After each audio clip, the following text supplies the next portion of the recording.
All right, we're good. So just for the folks who are listening to this recording, I was just midway through my intro here. So, um, yeah, I went to do a presentation at a high school in Vancouver on venture capital, and it was like an entrepreneurship class. It was part of the Yell program. I don't know if you guys, there's a few Canadians here. I don't know if you guys have heard of Yell before. But I went in and it ended up being this really interactive workshop with this entrepreneurship classroom. And the teacher of that classroom was like, "Oh, have you ever heard of TKS before?" Because basically what you just did with the students is like kind of similar to a TKS session. And I was like, "No, I have no idea what that is."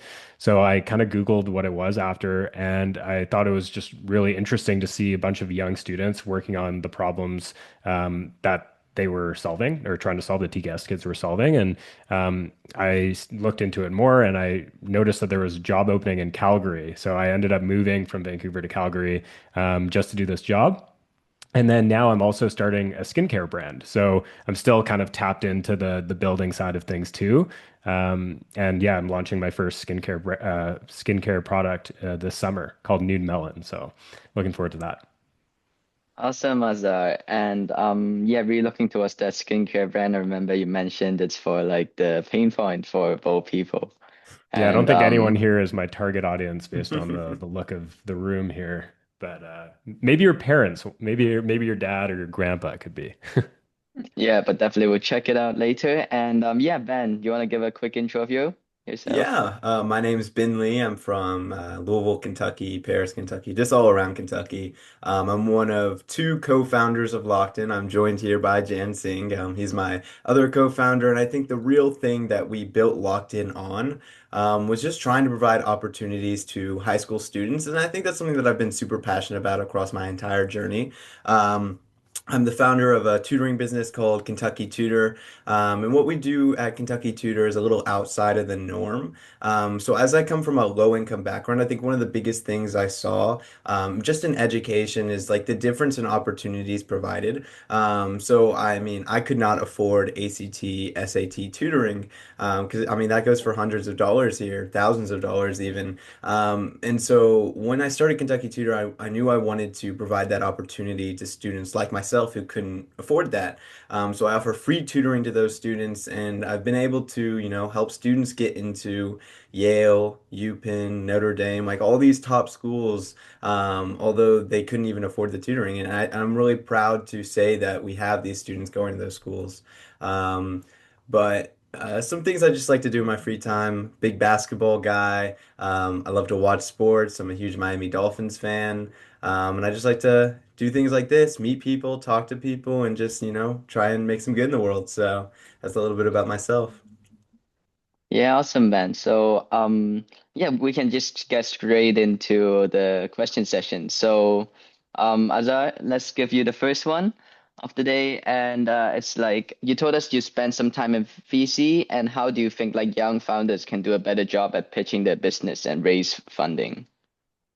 So I think for a lot of early stage, like young founders, it's not, I mean, it is obviously about pitching your business, but it is also probably more important to even pitch yourself. Because a lot of early stage VC, you're actually betting on the founder itself. You generally speaking, the product doesn't have, too much traction. It might not even be like a fully fledged product. It might just be at the prototype stage. Maybe you have like one or two or even a few people who are like trying it out and giving feedback. But especially at that early stage with young founders that are looking to raise money, you kind of need to give investors a reason why they should bet on you specifically. So maybe yeah, less.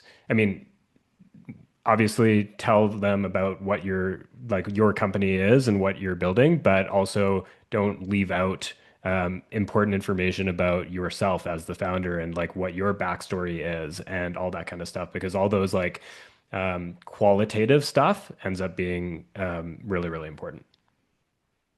Okay, yeah, thanks, Azar. And yeah, so what are some fundamental skills you would say like teenagers should focus on when it comes to being a successful founders? And how do you think they can like achieve these skills through like some daily habits or some kind of things they can work on? Okay, so I feel like there's a skill piece of it that you're mentioning, but then there's also there's a mindset element to it as well. Um, so from like the skill side, I think it more so depends on what industry you're in. So if you're in the education industry versus the skincare industry versus another industry, like you have to build the skills that are relevant to that specific domain area. If you're building a product that you need to be really proficient in quantum computing, then you have to build your quantum computing skills, kind of thing. So there's that skill Mm-hmm. element of it, but then from a mindset perspective, like that's probably even more important because with like as a founder, you're gonna experience like so many issues will just come up and so many challenges, and there'll be days when you don't even know why you're doing what you're doing. And so I think you just need to be able to have the ability to kind of push through the tough times and the challenges and just be able to kind of understand that the path that you're taking as an entrepreneur is actually like a really, really hard path. And that's why most people don't do it because it's like risky and it's challenging and you have to invest a lot of money. And and then there's the stat, which is like I think it's 85 or 90% or something of startups actually fail like after a year. So Mm-hmm. statistically speaking, you're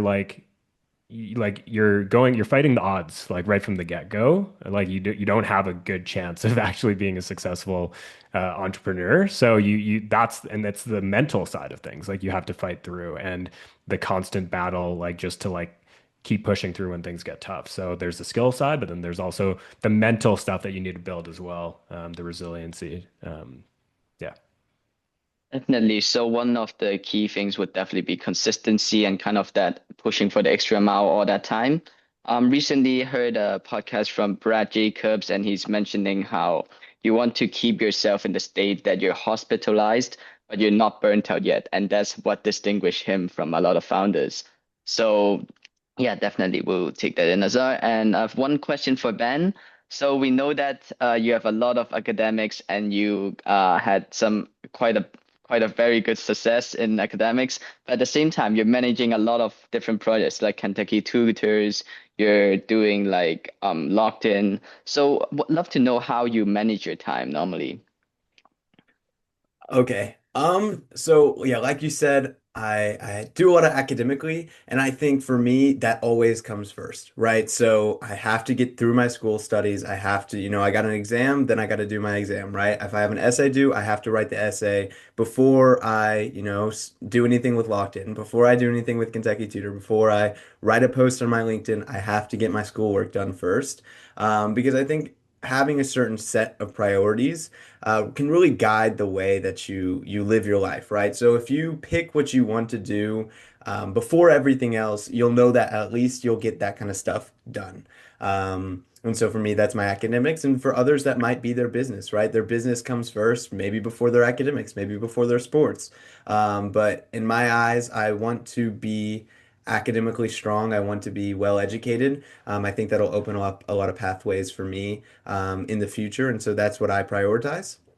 And I think that's a really good way to, structure your time. I'm not the type of person that makes a schedule like I'm going to be doing this from this hour and this to this hour. I'm the type of Mm-hmm. person who just I know what I need to get done and I get it done. And that's just kind of how I've lived my life and how I've had to just kind of overcoming struggles. I think if you kind of set up a schedule for yourself, one thing can knock it all down, right? And so that's kind of what I fear and why I avoid that because I know things just pop up, right? And so if I have my whole day scheduled and maybe something needs to happen at like 12 p.m., then everything else has to push back 30 minutes across the entire day, and that's just not really sustainable. So I have a set of tasks and I get my tasks done, and that's just kind of how I Mm-hmm. guide my time. And I'm reading a couple questions here from the chat for me, so I'll go ahead and answer those. So I don't want to leave anybody Go for waiting. it. So on the question, someone asked if I do all the teaching on my own. I do have a couple people hired. I have two tutors, both with perfect ACT scores, and they help me with my ACT and SAT tutoring. And then I have a question on how we started from zero. Jan on LockedIn. And I think the big thing with how LockedIn started, it was just a call, just like this. me and Jan, I was eating breakfast and he was like, "Hey, you free for a quick minute?" And just to preface, I mean, we're on opposite sides of the world here. So it was my 8 a.m., it was his 10 p.m. maybe. So he's like, "Hey, you free for a quick call?" And from there, we were just talking maybe 15 minutes. And at the very end, he's like, "There's not really a community for high school students like us out there. I think we should start something." 30 minutes later, we were going, right? Ball was rolling. We were starting to build ideas, starting to toss things around, and then he had to go to sleep. And so I was working for 12 hours, and then I had to go to sleep, and he was working for 12 hours. And it was really useful to have somebody in a completely different time zone. And I think that really, shows the importance of diversity and shows the importance of, having connections all over the world and being very interconnected. And so we just kept going and we just kept working. And a month later, we were, not even a month later, we were launching. And then we had 1,000 followers on LinkedIn and we had over 100, applications and everything just like skyrocketed. And now I'm sitting here in front of what, almost 100 people talking about it. So super cool. And I think it's just like the idea behind that is if you are passionate about something and you put your time into it, things will come out of it. You don't need, locked in. We haven't spent, I think we spent maybe $5, $6 on locked in to put our website up, but it didn't Website, take, yeah. yeah, it didn't take many resources. It didn't take much money. It took passion, it took drive, and it took, work. So that's some things from me. Yeah, thanks, man. And definitely it's been a crazy ride in the last couple of months, and it just shows how everything, as long as you got that determination, you got that idea, and you got that kind of ethics to push for the extra mile, then you can really build from scratch to like kind of a decent project, I would say. And yeah, back to you, Azar. And I just want to know what's like the most exciting thing you've seen when it comes to having young founders in TKS, and also what's like the what are some cool things you've seen around TKS?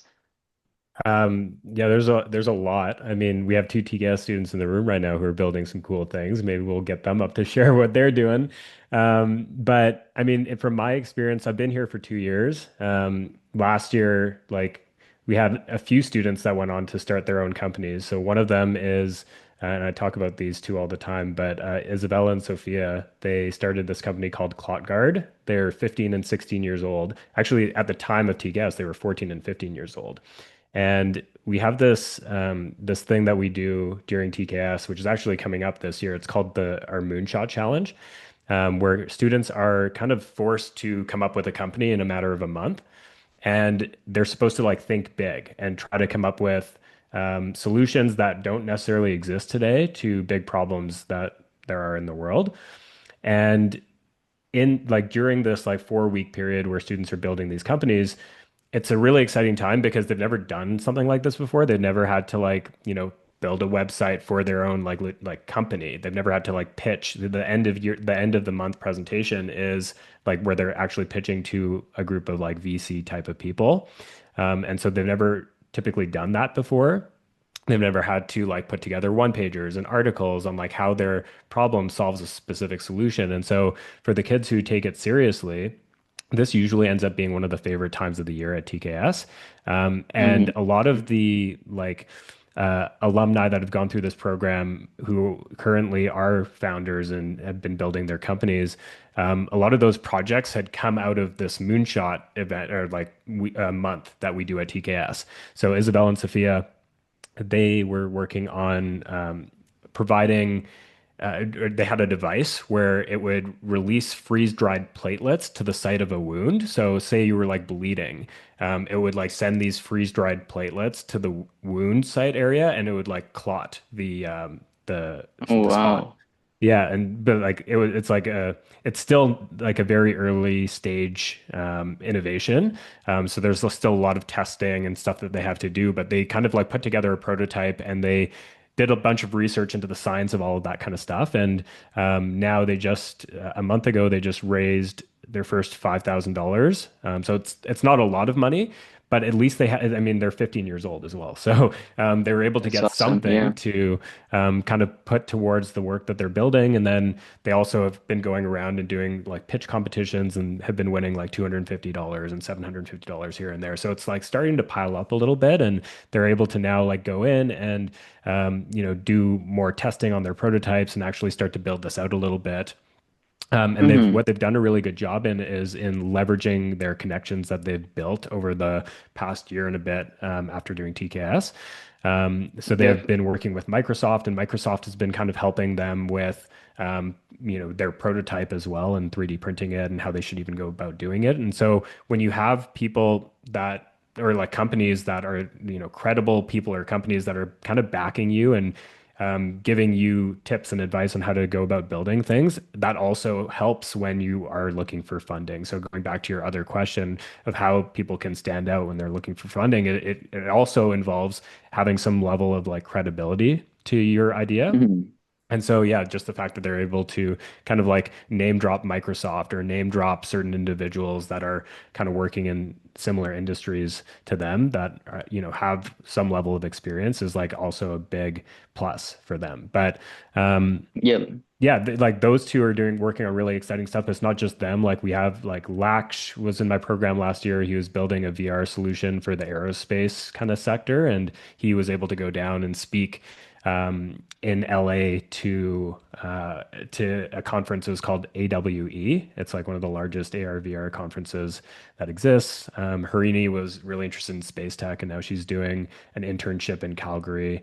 There was a few other students that are now doing internships as well in their area of focus that they did at TKS. So my favorite part, like I guess this was a long-winded way of answering your question, but my favorite part about like TKS is kind of seeing the growth that the students have throughout the year, but then also like them taking all of the stuff that they've learned and actually like applying it to, solving these really big problems in the world. So, I mean, not every student is going about doing this, but for the ones that Hmm. do, it's real like that's really cool to see. Yeah, that's awesome. So a lot of the times follow up on what you said. Right now, anyone can build a quick product, a prototype with vibe coding, with technology development. But I think something we should definitely all consider is like how after everyone has that product, what would distinguish you out of like 1,000 or 10,000s of products, which are like launching at the same kind of pace you are. And that's really coming down to that credibility you mentioned. And yeah, how do you build that credibility? And one way would be really building that personal brand. You're posting, creating your own content, and people can know, oh, I know this guy. Oh, wow, he sounds cool. So that's how you build kind of like the distribution of the product after you finish building that MVP. And instead of building the product first, I think founders should definitely take a look at building your personal IP and building in public. Yeah, Um, well, actually, even before doing that, I think it's really important to do some like user, Market check, something like that. yeah, like customer discovery kind of thing, where you're like Mm, actively talking to people to understand the problems that they're facing before you even go about trying to come up with some sort of solution that you think might be a good idea. Because, and I think that's partially why a lot of founders fail. Like when I mentioned at the start that a lot of new businesses that come out, they fail. Is because a lot of people just think like, oh, like I have a really good idea. I have this amazing plan of what I want to do, but it's only they've only been thinking about it in their own head. They haven't actually gone out and talked to anyone and validated that this is a real problem that exists that needs to be solved, or they haven't gotten any yep, sort of sense of product market fit or anything like that. And so I think before anyone goes off, or before yeah, anyone in this room goes off and tries to start their own business or, invests a lot of time and money into kind of starting something, um, I think it's really important to do your customer discovery first and just get a sense and an understanding of what people are saying, what people want. And through doing that research, you will learn kind of what you should make your product or like how you should go about approaching this, like your business. And then you can go about it. definitely. I think also this kind of questionnaire process or like market research process is really undermined in the like the current generation. I think most of the people I met who has a startup didn't do like a market research, but just straight up an idea, flush out the MVP. Yeah. Um, Yeah, So, actually, how TKS started was like our two founders were actually from Calgary, Naveed and Nadeem, but they pilot tested the like idea of TKS in Calgary with like a small group of people. And so once they validated that idea and realized, oh, like we were able to create like, good outcomes out of this small group of people in the curriculum that we're offering, then they were able to expand and then they moved over to Toronto. So that Calgary program kind mhm. of like went away for a little bit. They went to Toronto and really built out the program over there. And then that's kind of how TKS has grown. In fact, even today, Toronto's our biggest city for TKS, but it all like it kind of comes back to that, group of like maybe 5 or 10 people that they had in Calgary initially. I'm not sure. I'm just making up 5 or 10. I actually don't know the exact number, but like that small group of people that they were working with to just validate the idea in the first place before they took it and went bigger with it. Yeah, definitely. So make sure if you have a project idea, just do a quick market research. It could be with like even like talking to people. I think that's a great method. Just talk to 50 people and ask them, like random people. Don't even do it with your friends and family to Yeah, yeah, remove yeah. that That's a bias. really good point. Yeah, definitely. Yeah, don't ask your parents because they're always going to be biased. Same with your friends for the most part. Maybe not all your friends. Like it's really important to find the ones who are like the people who are actually going to be critical with your ideas. And so yeah, find like talking to random people. That's also a great skill to learn as well. Just like being able to approach random people and like have a conversation with them and just like ask them about like what pain points they're experiencing. Like that's a skill in itself. So Hmm. nobody likes to do it. Like nobody likes to like because Yeah, it's like it's like an anxiety inducing thing. You're like, oh, like I don't want to go out and like talk to whoever. But yeah, you kind of have to do the cold approaches to get that yeah. information.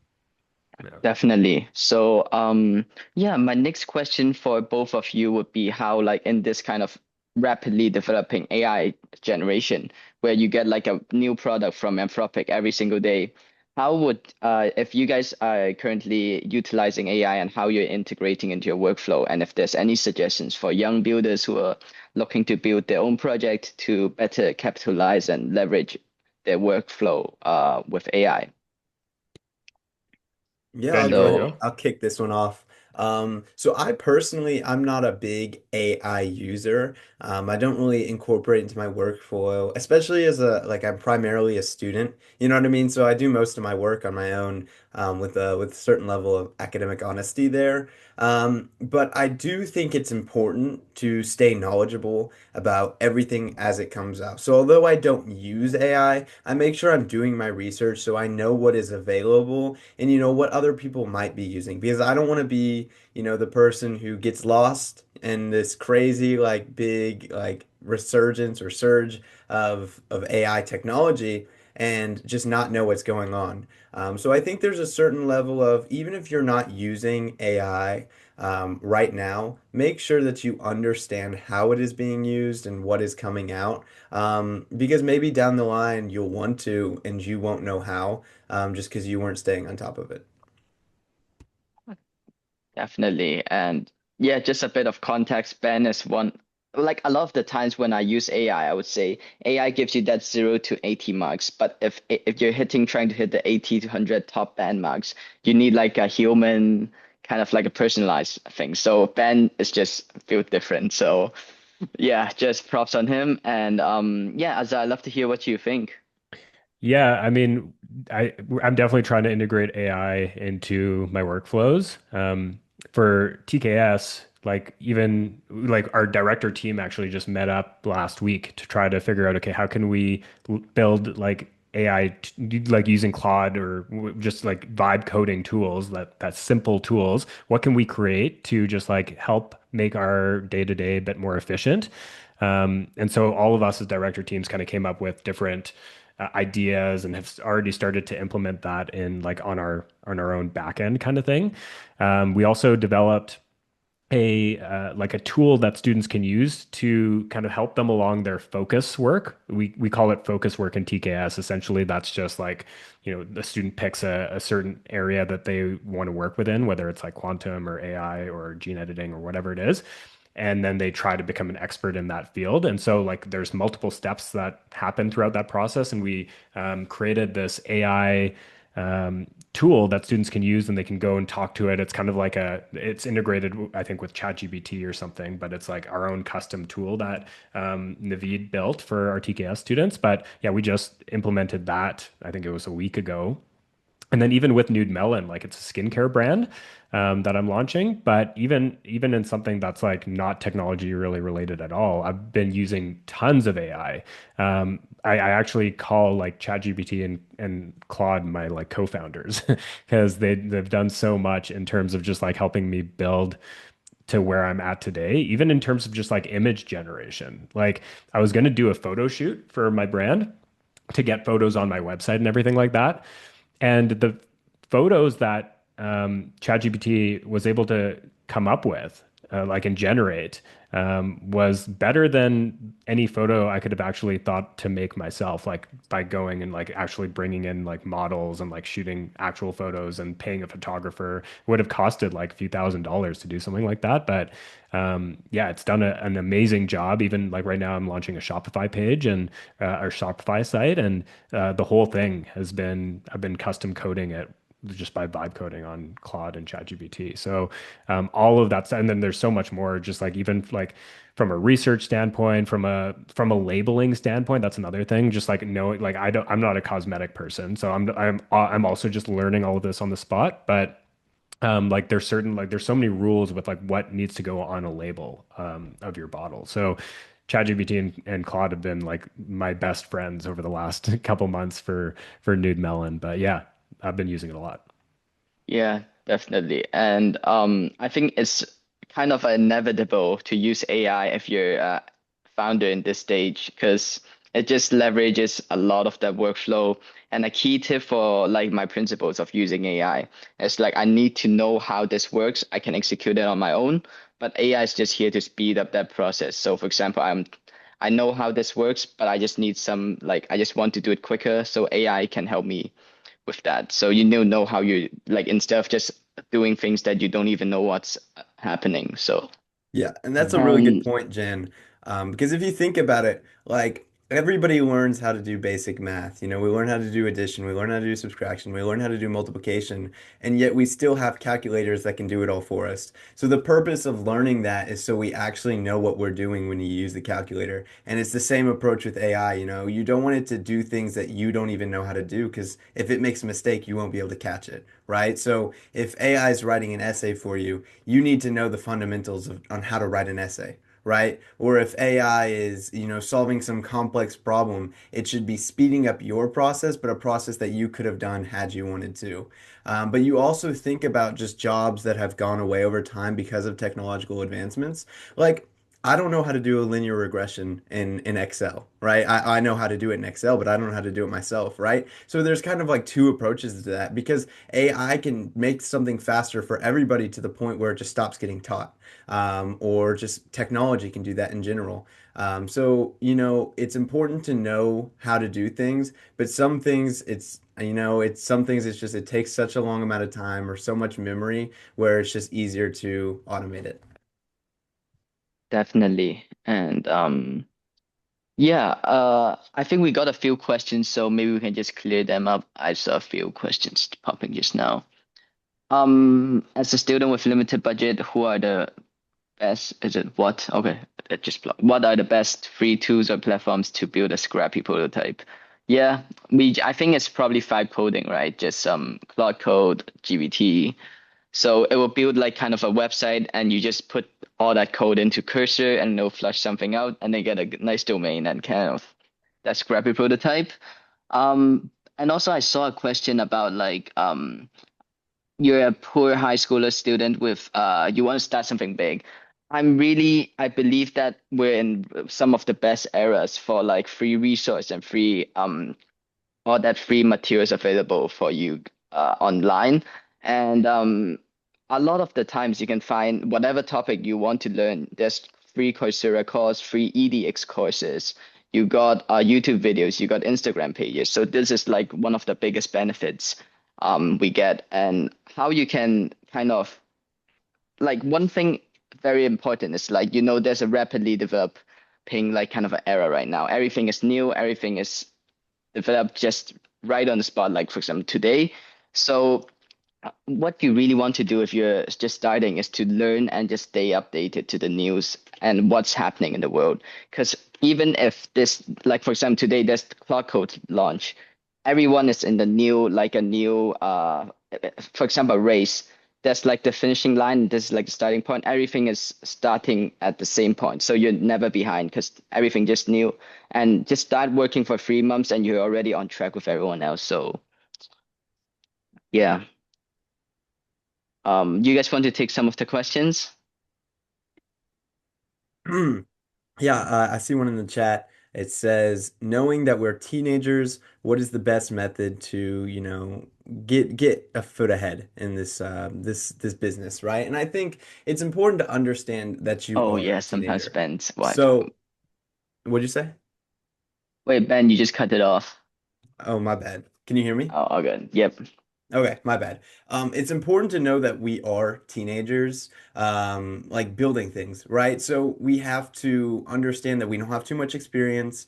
We don't have too many, like we haven't had the time to network. We're mostly students, right? And so you can't think, oh, I'm going to be, a multimillionaire by the time I'm 18, because it's not realistic, right? So you have to understand where you are and know that just thinking about things like this is already pushing you ahead. You're already on the top of your game because you're having these thoughts, because you're trying and you're maybe planning a business. But just for the majority of students, it's not possible to run a huge business and to be a student and to just be a teenager, right? So enjoy your youth. And just, keep thinking about these things and kind of put yourself into the rooms to make the networking, to, learn and to practice, right? So if you have an idea for a business, you can kind of start laying the foundation, but you're not going to be able to fully launch everything, at 10 years old, at 12 years old, at 13 years old, at 15 years old. It's going to take time.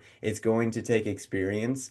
And so start gaining that experience now is what I would say if you're trying to put yourself into that business world. Um, yeah, so what do you think about like kind of thinking far and thinking slow? Like thinking closer, like for example, on the moment of like what you're working on, or like keeping thinking far, like being visionary, or like kind of which should you prioritize when you're building? Sorry, can you repeat? Like He's kind of asking yeah. like, do you live in the moment or are you thinking about 5 years ahead? Oh, yeah.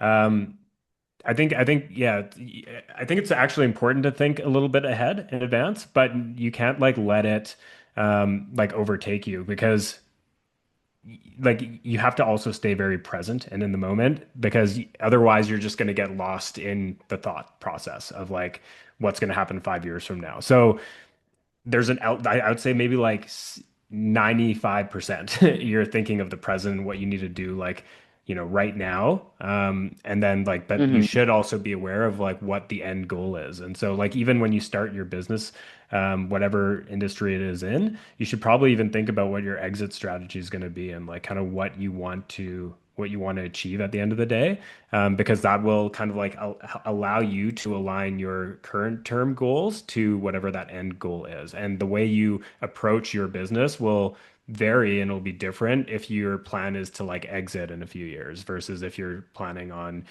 sticking it out for the long term versus because like maybe you don't go for venture capital right away versus maybe you do go for venture capital money right away. So like all those things matter and those are long term kind of thinking decisions.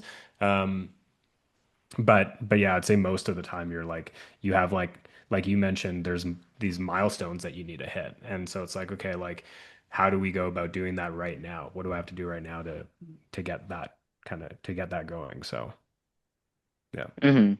Yeah, definitely. So 95% of thinking in the present where you're trying to give your best work out while like giving a bit of like a roadmap or kind of what you're doing down the road. So pretty good approach. And yeah, my last question for both of you would be before we open up the questions to the floor would be if you guys can suggest a book or like kind of a podcast and for everyone here to have a look and why. Yeah, I'm a really big fan of Dale Carnegie, or yeah, I think that's how you Mm, pronounce it.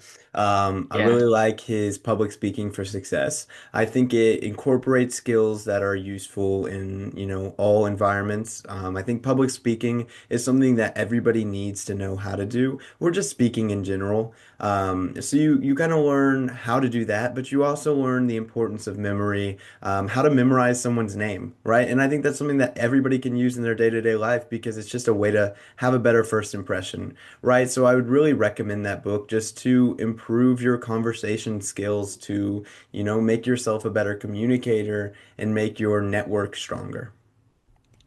The book is the How to Win Friends and Influence People, right? No, there's Not there's that one. two. That one's really good, but I prefer public speaking for success Oh, because there's Public Speaking for also Success. yeah, Okay, there's also like English lessons in there. So it's pretty cool. gotcha. And Azar?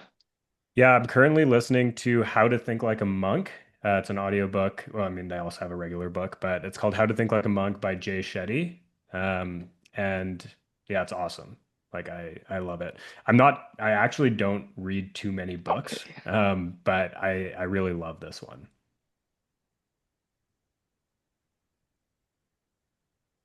Awesome. Okay. Yeah, we can just feel free to go into the chat and let's start responding some questions. Is there like a raise hand option so someone can just like talk? I know that's like a Google Meets thing, but I don't know if it exists on here. But I think it'd be nice if someone could just get to ask their Um, question for real. yeah, just open your mics, maybe just Yeah, but feel we'll try free to to make sure pop it's one up. at a time. Oh, perfect. Jan, you can just say a name or yeah. Jaslyn? Hey, am I audible? Yeah. Yep. All right, let me introduce myself first. Hi, I'm Justine Sinsoya. I hail all the way from India, and currently, on listening to whatever you guys are speaking, I'm really grateful that I'm connecting with you guys. So, my first question that I had for the panel, I had uploaded in the chat as well. I will just repeat it. So, since I'm currently a founder of this organization that conducts MUNs, now I do not know if you guys are familiar with the topic of MUNs, but it is a simulation of United Nations in that case. So, we conduct this competition to uh, spread awareness about the functioning of United Nations. All right. Now, the question that I had for the panel was, as a founder, how can you bring up more value to your product? Although it has almost every basic thing that it should have, but it still needs to stand out for people to grab it first. It's just like thinking of a country with the best pizza, and Italy comes up in the mind already, right? Just like that. So, what's your opinion on that? Do you just take me into the thinking of how would you upgrade that value in the product so that people grab it first?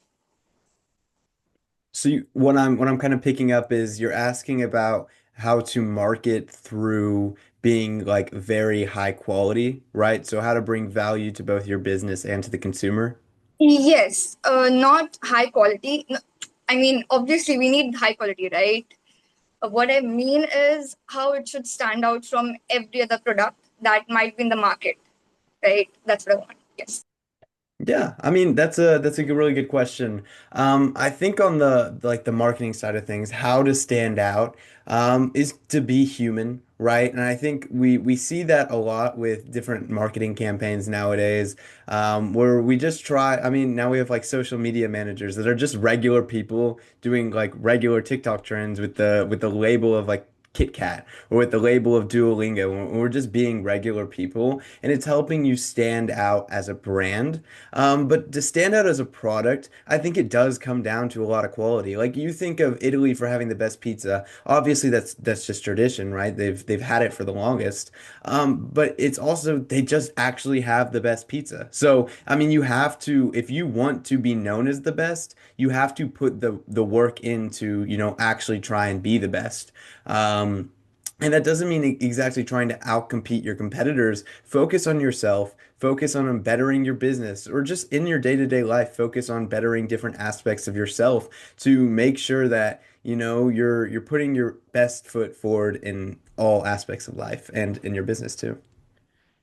Also, to add to that, another book recommendation specifically for you, a good one would be Zag. It's called Zag, Z-A-G. Okay. Um, I think his name is Marty something. Marty, I don't know. But yeah, look that one up. And it's a good way of like, because I'm assuming you're talking about like how to communicate your product's value and things like that. And that Yes, book gives a really good like yes. structure and framework of how to go about doing that. So yeah, I would look into that. Awesome. So, can we have Yosha next? Yep, go on. Feel free to open the mic.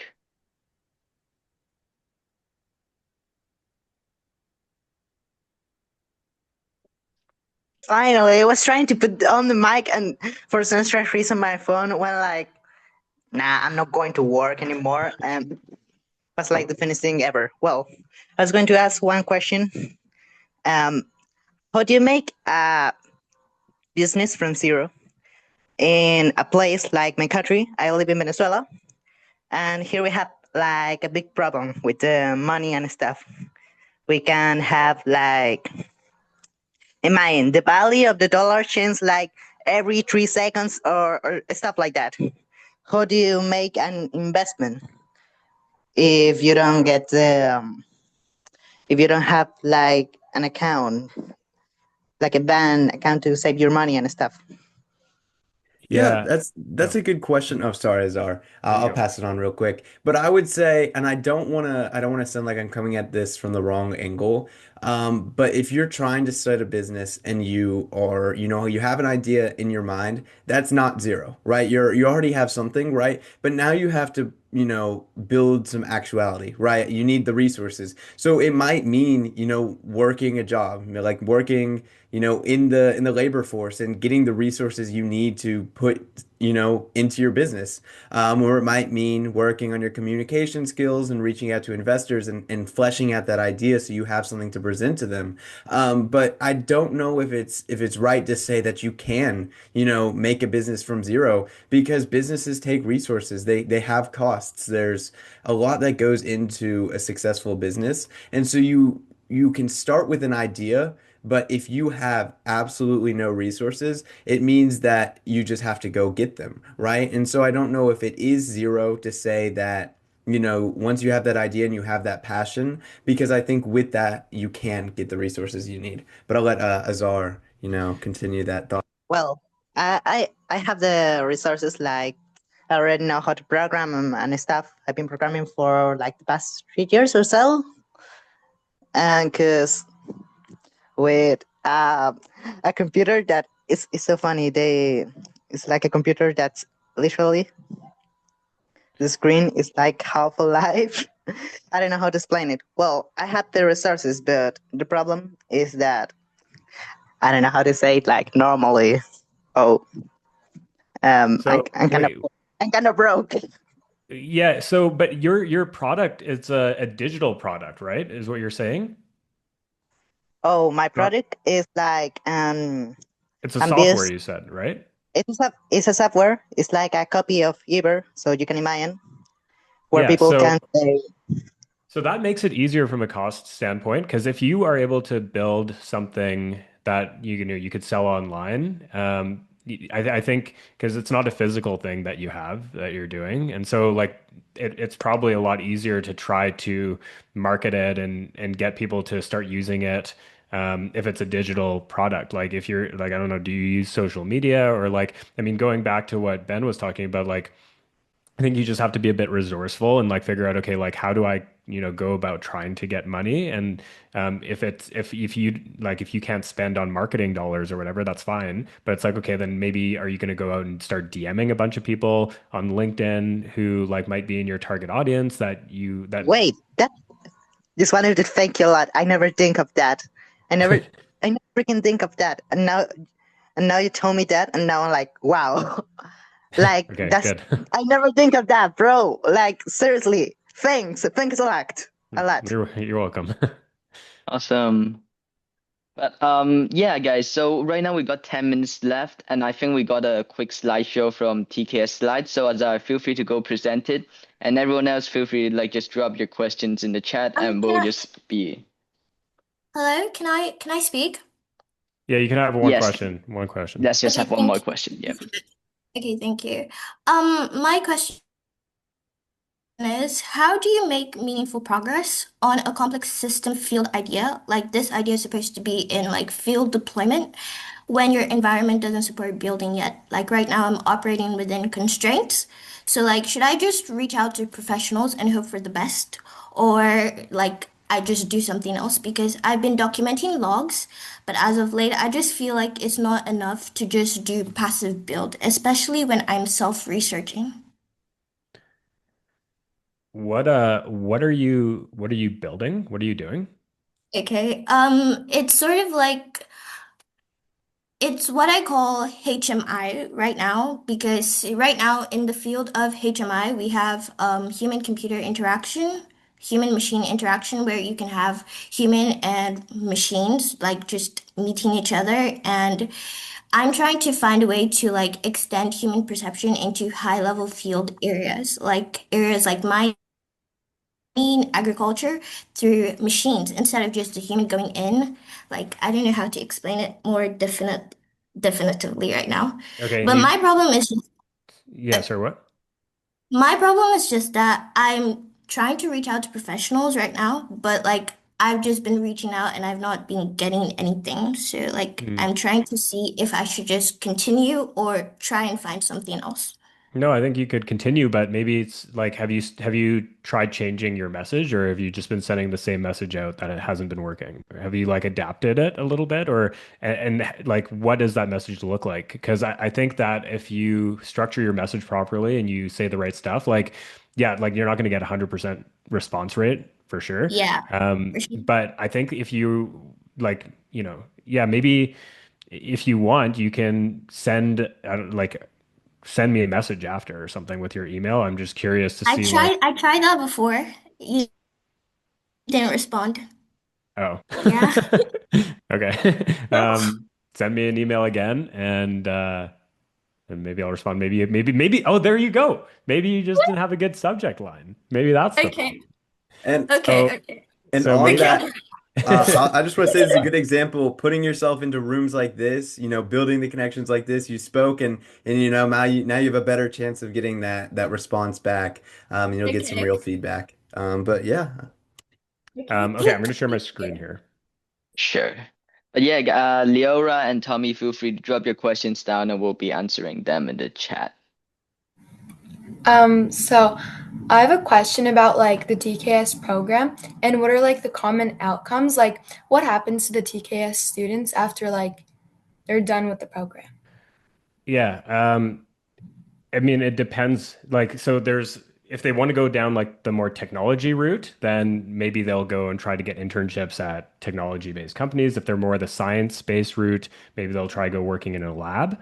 It also just depends on what they wanted to get out of the program. So, like Stephanie, for example, who's in the room right now, she joined TKS because she just wanted to learn about what's going on in technology and like in emerging tech and science kind of thing. And she just wanted to get a better understanding of the whole picture of like what's going on the cutting edge.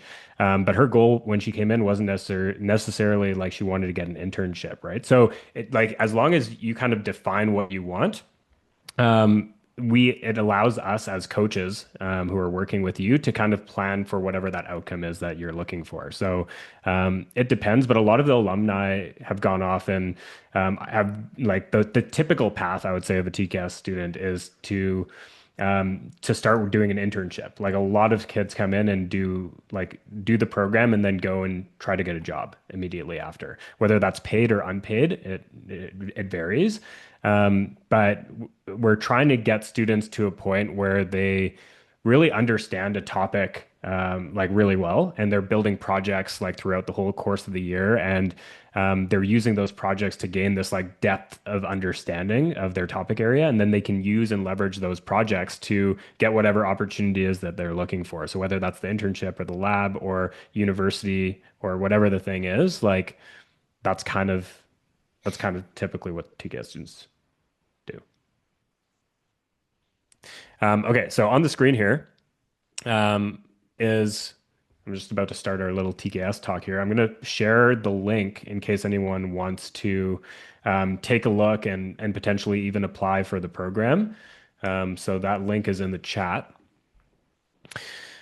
We're a global company. So I specifically am in Calgary and I run the in-person Calgary sessions. But we also have a virtual program. And so I also teach virtually. And we have a bunch of other directors that are both virtual and in person. And so, depending on where you are in the world, like I know there's a few people in the chat that said they were from Toronto. There is a TKS Toronto in person location, there's a TKS Vancouver. But overall, we are a global company. We're everywhere, and we actually have like I don't know if it's we just updated our website, but there on our old website we had a map, and it showed like the location of all of our TKS students around the world, and we're in pretty much like every country you can think of. The advantage to this is that you get exposed to a global network of people. And so it's not like you're just like learning and speaking with people in your own area at your own school. You actually are able to communicate with people from all over the world and hear about their experiences, about what they're going through in their lives and what the latest advancements are happening on the other side of the world. And so you kind of get a shared, like the shared group experience by being in the program with a global community. And then you also get access to all of us as directors. So I have my own students that I'm like responsible for. But there's like, as I mentioned, there's a bunch of other directors too. And so you have access to be able to message them and kind of like hear the takes of different directors who live in different places, who come from different backgrounds. And so just the fact that we are this global community is pretty awesome.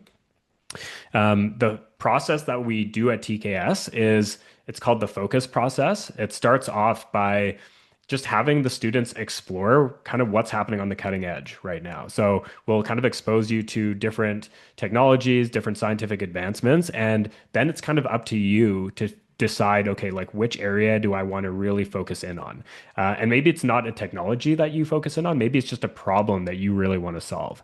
And then you kind of go into what we call our focus stage, where you're actively building projects. So you'll be like writing articles, you'll be doing simulations, you might be physically building something. And the whole point of that is just to like understand, okay, what does it take if I wanted to potentially work in this industry? If I wanted to build something and, work in some startup that is doing this thing that I'm wanting to do, well, I need to build the skills in order to do that. And so that's what this focus kind of block in the middle is all about.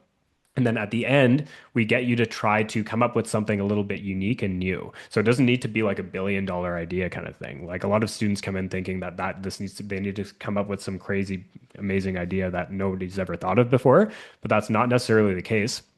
You just need to kind of show a little bit of creativity when it comes to what you're building. And so the reason for this is because when you do go off and try to apply for that internship that you want, or when you do go off and try to look good for your university applications, you don't want to just create something that other people have already created before. So even slight little changes here and there help make a difference and show why you're unique and why why you're doing something a little bit differently. So in TKS, you're going to get a wide range of opportunities. So I mentioned earlier moonshots is one of the things, but we also do like consulting challenges. So this year we worked with the United Nations and we worked with Lovable. Lovable is like this AI platform. The United Nations is the United Nations. And so students get to work with these companies and actually solve problems for them that they are currently experiencing.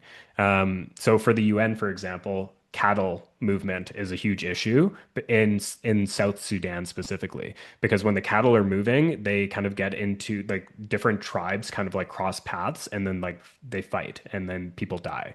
And so the UN's like, okay, how can we track the cattle better? And so students are or we're just kind of working on coming up with better sensor tracking technologies or using AI to track better, the cattle movement in South Sudan. We have hackathons in our program. You're going to be exposed to different companies that are working in your focus fields, and then you're going to be creating websites and articles and things like that for to try to mimic what these other companies are doing and to kind of showcase your work. And then you'd also be building personal websites. You'll have blogs that you'll be posting. We have like a sub program within TKS called Velocity. And so you get a lot of added value in that and extra, a little bit of extra coaching as well. As I mentioned, we work with some big companies. So I mentioned the United Nations and Lovable, but that's just two. So over the years, we've worked with Meta, Walmart, like all of these, like we all probably know the logos that are on the screen here, but we really try to get the students to um, be able to work with executives at these big companies because there's nowhere else in the world that you have these kinds of opportunities to work with these companies. And so it's such a huge advantage to be able to say, hey, I pitched a solution to executive at, Lego, for example. Like no 15-year-old gets to do that. And so it's a really unique element of our program that, we're able to partner with these brands and these brands want to partner with us because they know the work that we're doing at TKS and they know the outcomes that TKS kids are getting. In fact, a lot of these companies TKS kids are now working there. So, we've started to kind of branch out a little bit, and our alumni base is starting to spread. We call it the TKS Mafia. Kind of like, I don't know if you've heard of the PayPal Mafia, but like the TKS Mafia. So now we have like students going off and solving these big problems, either working in these big companies or starting their own companies themselves. And so it's just pretty cool to see now what these students are doing. Ben, I'll pass it over to you for this last slide here. Yeah. So he did the little TKS spiel. I just want to say thank you to TKS. This was an awesome opportunity. I think we were able to spread some real like insight to you guys. And I totally recommend applying. I've heard amazing things from all the TKS alumni and students that I've talked to. But now I'm going to talk a little bit about Locked In. I mentioned how we were founded, but I want to talk about, what we're doing. And I think the big thing about Locked In is providing a community around the world. And it's important to understand that everybody comes from a different background, whether you're next door neighbors or you come from neighboring countries or, you're on one side of the world and you're on a different side of the world, right? Everybody comes from a different background and everybody brings a different perspective into situations. And so what Locked In tries to do is we try to hone in those perspectives and build something out of it, right? So we bring together the most motivated young students from the whole world, right? And we put these students together and we try to give them internships and opportunities.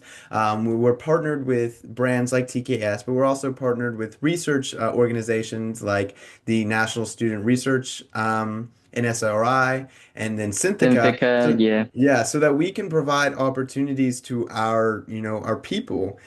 So I have here the link to apply to Locked In. I also have our Instagram, and you can reach out to us on LinkedIn. I have that all linked here, and then lockedinhs.com has that application too.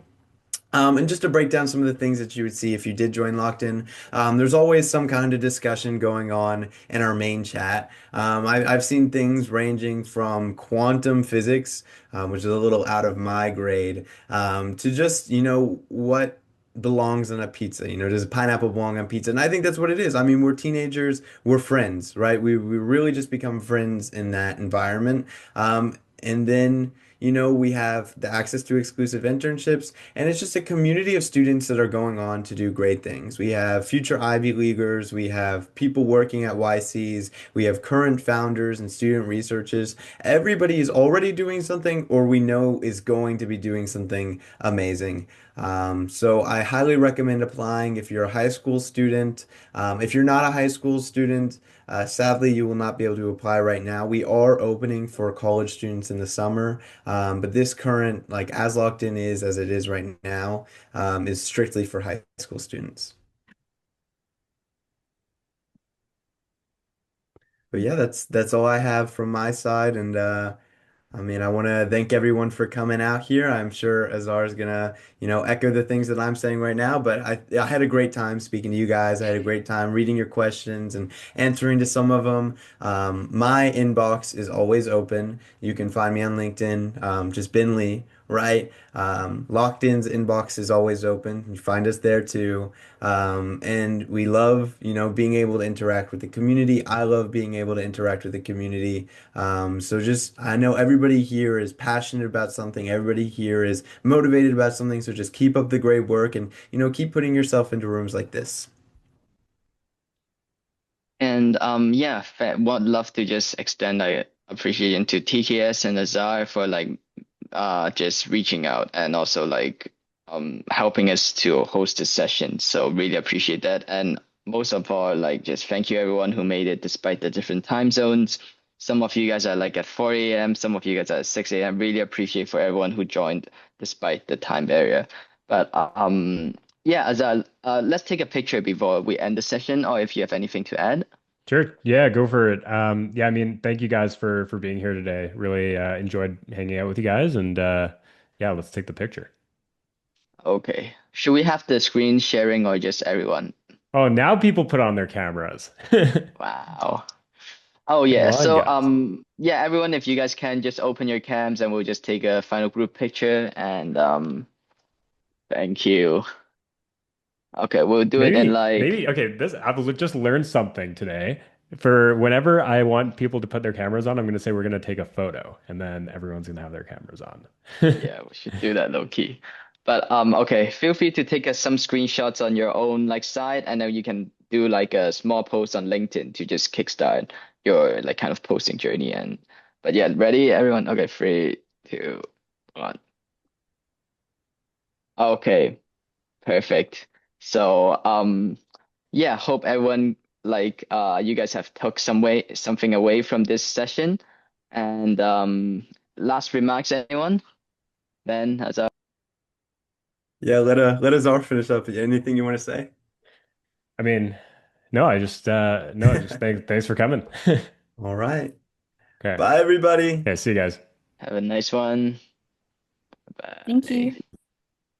Oh, did you? Oh yeah, Okay. do we have the code? Do we have the code or something like the No, fire no, I was gonna injectors or say, did the picture turn out okay with, because I realized I was screen sharing during that. It'll be fine. yeah, it's fine. Yeah, That it's was fine. fine. Okay. We can do We one for now as well. No, no, no, it's okay. Well, if you got Yeah, it, we're you got good. it. Okay, You're okay. good. Could Okay. Okay. you email me the recording, or I know it's like a cloud link, so it might be something